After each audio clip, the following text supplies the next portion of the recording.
We're common loaded for bear.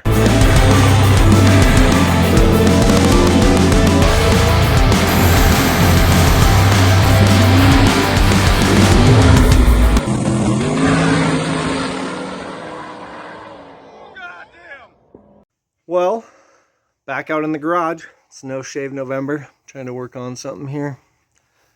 Spent the last 2 days painting the house, painting all this new siding, and this is supposed to be gray. And we were gonna do like a two-tone gray, but turned out it's actually blue. So that's dumb. Anyway, we're back on it again. I'm gonna get the radio going. Plans for today: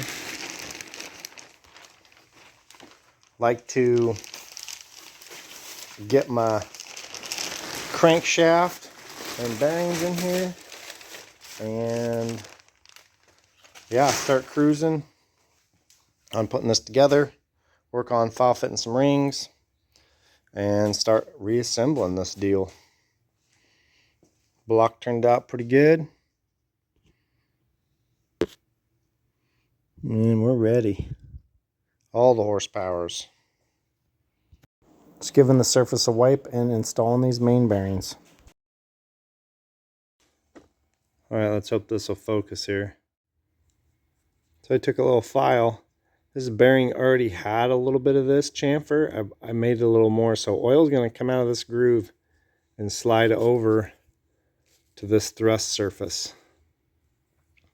And one thing I've thought about doing is running a little file in a couple more spots to get a little more oil here in this area, which I might do just to try it.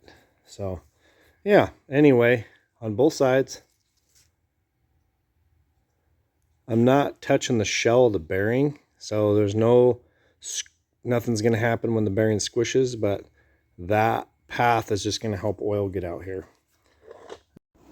All right, so I gently just ran a file through that bearing surface, kind of hard to focus, and made some grooves. They'll wear right in, so don't worry.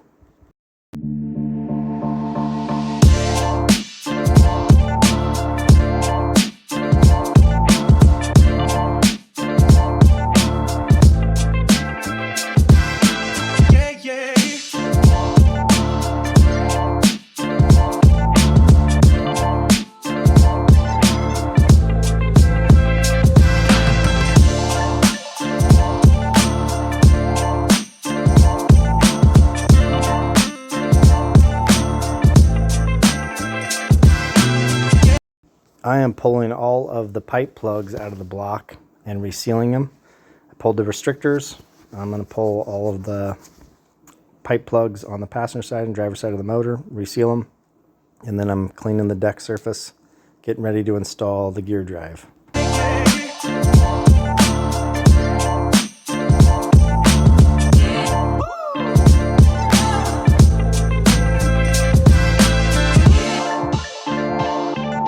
I don't tighten the gear drive until I get that crank hub on, because it's a bearing cover, and so that bearing needs to center in the cover. And anyway, then I torque it down.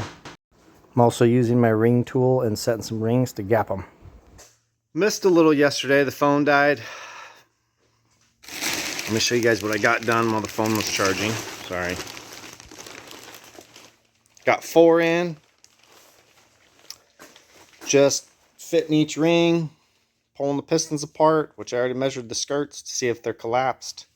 Banging a new rod on there and bearings, and I really need one of those fancy electric piston ring filers.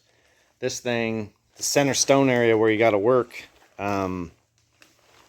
I used to run a nitrous program, and those tool steel rings and stainless rings were really hard on that thing. So the wheel doesn't grind that good anymore. Definitely I probably need another $25 one, but I'd really like one of them fancy ones. I'm file fitting the rings and shoving them in the bore when I'm done.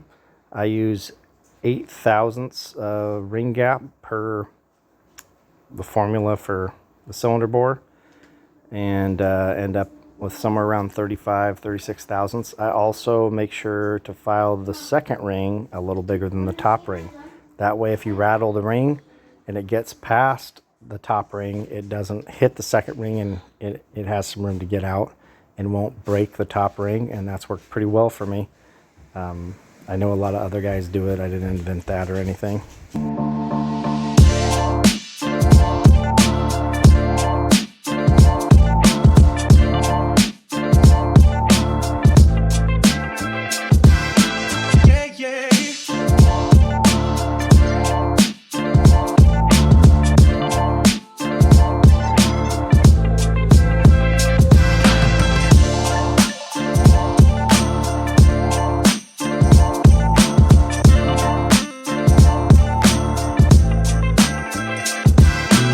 All right, I'm gonna put the cam in here. Found top dead center. Made sure it didn't change any with the different connecting rod length, and it will do that. So I'm gonna slide the cam in here. I'm gonna start playing with the green in it, trying to get it where it needs to be. So anyway.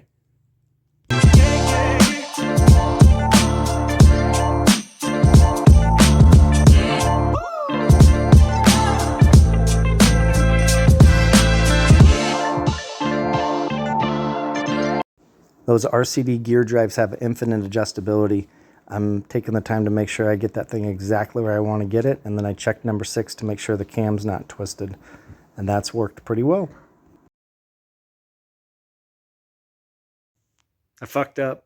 I didn't realize that I needed to order cam cut connecting rods, and I guess I didn't have good notes from what was in there, so that's my bad. But anyway, the connecting rods are hitting the camshaft. So, back apart, it's got to go. Anyway, stand by. That is what a cam cut looks like. And I've done a set of rods in a mill before, and it sucks.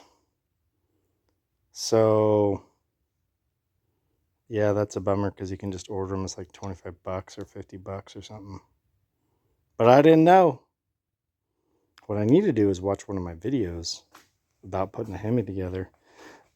So, standard cam height. Most race hemi stuff, the cam is raised. You don't have to do that. But, yeah. So that's got to come apart. And I got to pull the connecting rods off. Take all the rings off. And then mill these things. So, anyway,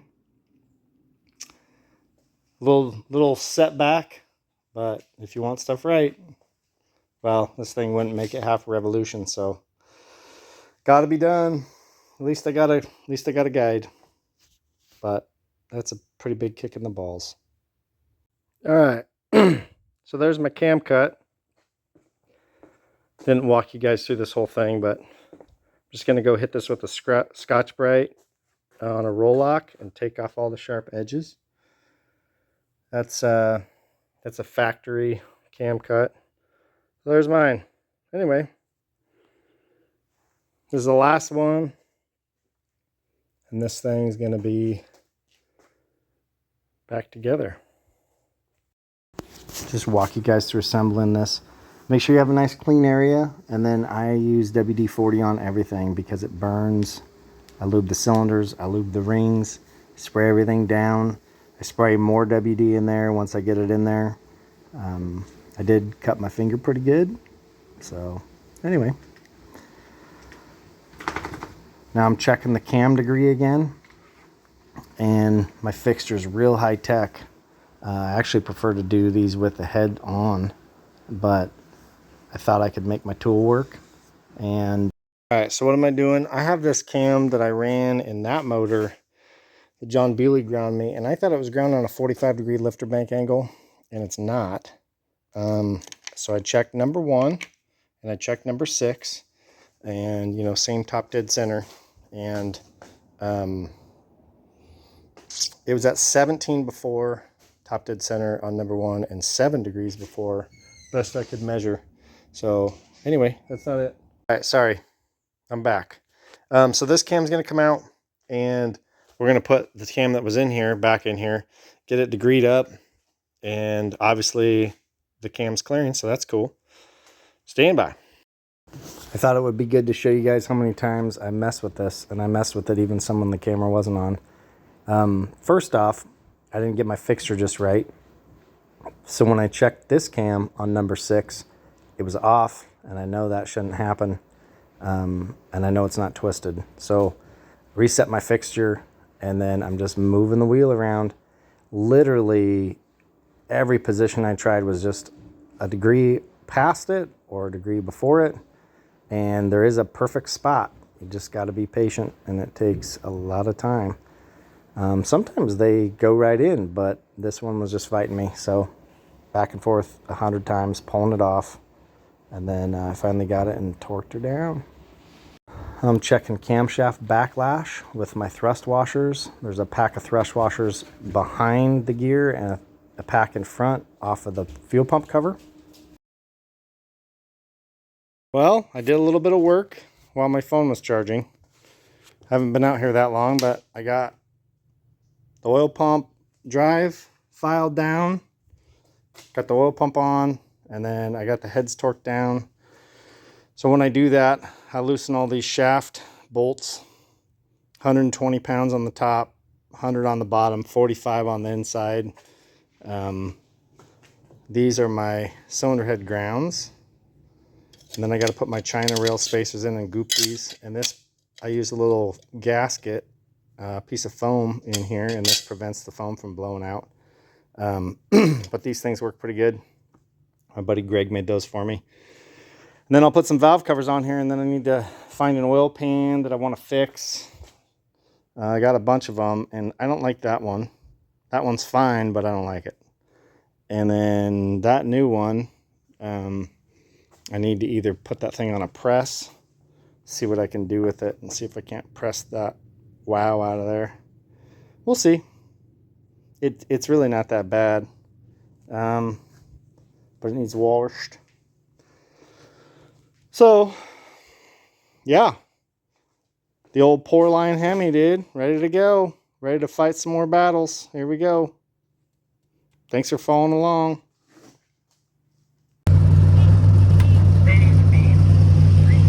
Alright, smash that like button and subscribe.